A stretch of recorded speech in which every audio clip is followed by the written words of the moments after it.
This is serious.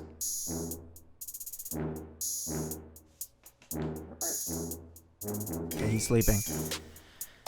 Genesis 34:1. And Dinah, the daughter of Leah, which she bare unto Jacob, went out to see the daughters of the land. Just a little trip, you know, to get to know the girls around there, make some friends maybe. And when Shechem, the son of Hamor the Hivite, prince of the country, saw her, he took her, and he lay with her, and defiled her. Now, by that wording, that's a forcible rape. Defiled, that's strong language. And his soul clave unto Dinah, the daughter of Jacob. And he loved the damsel, and spake kindly unto the damsel. And Shechem spake unto his father Hamor, saying, Get me this damsel to wife. And Jacob heard that he had defiled Dinah his daughter. Now his sons were with the cattle in the field, and Jacob held his peace until they were come. So he didn't want to act like too angry when he didn't have his sons there to back him up. Seems like. Now, who knows whether it might have been mutual? It doesn't say that, as it does in other scriptures, that she says, do not do this thing to me, protest. It doesn't record that she protested. She might have.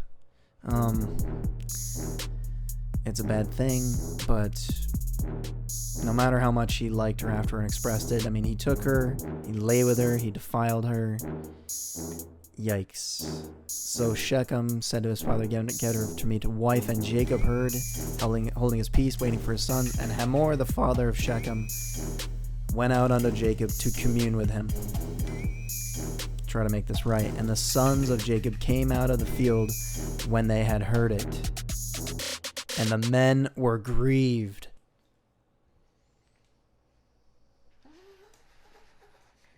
And they were very wroth, exceedingly angry, because he had done this disgraceful thing in Israel by lying with Jacob's daughter. For such a thing ought not to be done. He was wroth because he had wrought folly in Israel, laying with Jacob's daughter, which thing ought not to be done. And Hamor communed with them, saying, The soul of my son Shechem longeth for your daughter. I pray you give her to him to wife. And make ye marriages with us, and give your daughters unto us, and take our daughters unto you. And make ye marriages with us, and take our daughters unto you. And ye shall dwell with us, and the land shall be before you. Dwell and trade you therein, and get possessions therein. Now the word grace, I think, is a more interesting choice, because he's possibly asking for forgiveness. Maybe he's asking them, forgive me. Let me find grace in your eyes in the King James. In the NASB, it's let me find favor in your sight. I like let me find grace in your eyes, and what you shall say unto me, I will give. He's like, I'll make it right. And they're going to give him something. All right. Okay. Ask me never so much dowry and gift, and I will give according as you say. Shall say unto me, but give me the damsel to wife. And the sons of Jacob answered Shechem and Hamor his father deceitfully, and said, because he had defiled Dinah their sister, they said unto them, we cannot do this thing, to give our sister to one that is uncircumcised, for that were a reproach unto us. But in this we will consent unto you, if ye will be as we be, that every male of you be circumcised. Then will we give you our daughters unto you, and we will take your daughters unto us, and dwell with you, and we will become one people. But if ye will not hearken unto us to be circumcised, then we will take our daughter, and we will be gone. And their words pleased Hamor and Shechem, Hamor's son. So, I'm just going to read it over in the NASB. Ask me so much bridal payment and a gift I will give according to what you say to me, but give me the girl in marriage. But Jacob's son answered Shechem and his father Hamor with deceit, because he had defiled Dinah their sister. They said, we cannot do this thing to give our sister to one who is uncircumcised, for that would be a disgrace to us. Only on this condition will we consent to you, that you become like us. Every male be circumcised. Okay, we'll be gone. Now their words seemed reasonable to Hamor and Shechem, Hamor's son. The young men did not delay to do the thing, because he was delighted with Jacob's daughter. Now he was more respected than all the household of his father.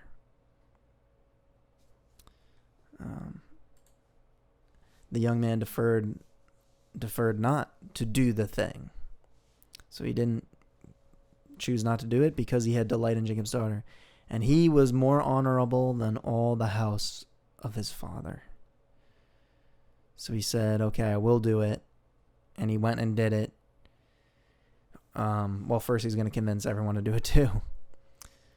And Hamor and Shechem his son came unto the gate of their city and communed with the men of the city, saying, these men are peaceable with us, therefore let them dwell in the land and trade therein. For the land, behold, is large enough for them.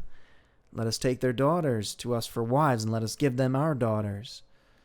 Only herein will the men consent unto us for to dwell with us, to be one people, if every male among us be circumcised, as they are circumcised. And he's got to sell it. Shall not their cattle and their substance and every beast of theirs be ours? And let us consent unto them, and they will dwell with us. And unto Hamor and unto Shechem his son hearkened all that went out of the gate of the city, and every male was circumcised, all that went out of the gate of his city. An order from the prince, an order from the king, and an honored prince at that. And it came to pass, when they were sore, on the third day, that the two sons of Jacob, Simeon and Levi, they took each man his sword, and they came upon the city boldly, and they slew all the males. Yep.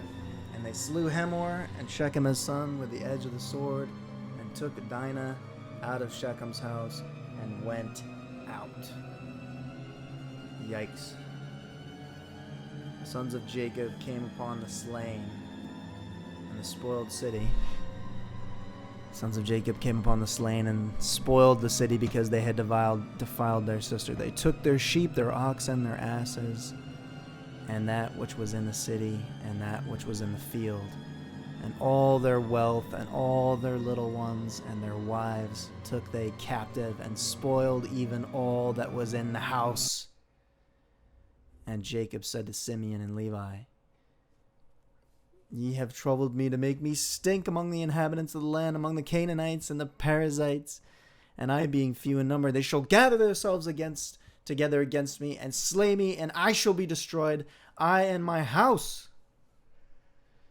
Now he's very angry, and they said, should he deal with our sister as with an harlot? The moral of the story is be righteous and read the Bible. Okay, Rupert.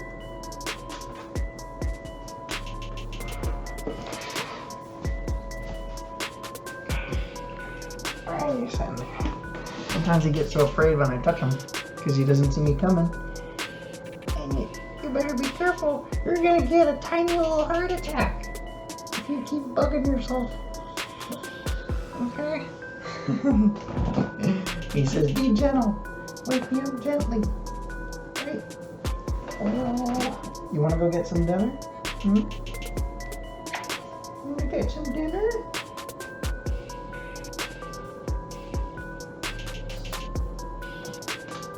You wanna go? You wanna get some dinner? Okay, let's go.